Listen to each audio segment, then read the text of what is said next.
Hey guys, Sean from the parts department here at Walnut Ridge, and today I want to talk to you guys about a couple different chemicals that we have here in the store. First one I want to start with is the Pure Power, the liquid form. So this actually works on the black tank and the gray tank. This is super important, especially for the black tank, just because it's going to eliminate the waste, it's going to help disintegrate the toilet paper, and it's going to keep the sensors in your tanks clean. The gray tank, it's going to help eliminate the smell that you might get when food gets down the kitchen sink into the gray tank, and then also the shower water. So you definitely want to treat both tanks. There is the chemical, which in my mind is the easiest. You're just able to pour it down the drain. If you don't want to do the liquid, we do have the pouches, which you just drop down the toilet. And then if you want to get it into the gray tank, cut open the pouch, pour it down the sink.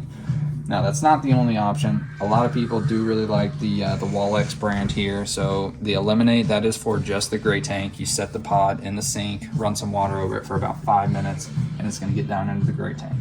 And then for the toilet, there's different scents. You just drop the pod down into the toilet. If you're having issues with your sensors or you have a buildup in your tanks, we always recommend that you guys use the Commando, which is another Wallex brand.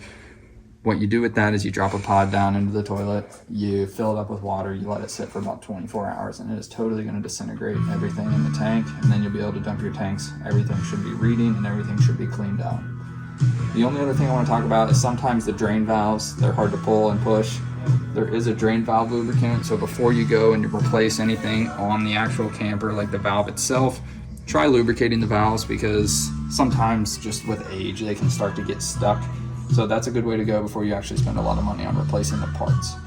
If you guys have any questions about these, as you can see, we have a lot, and I know quite a bit. Feel free to give us a call.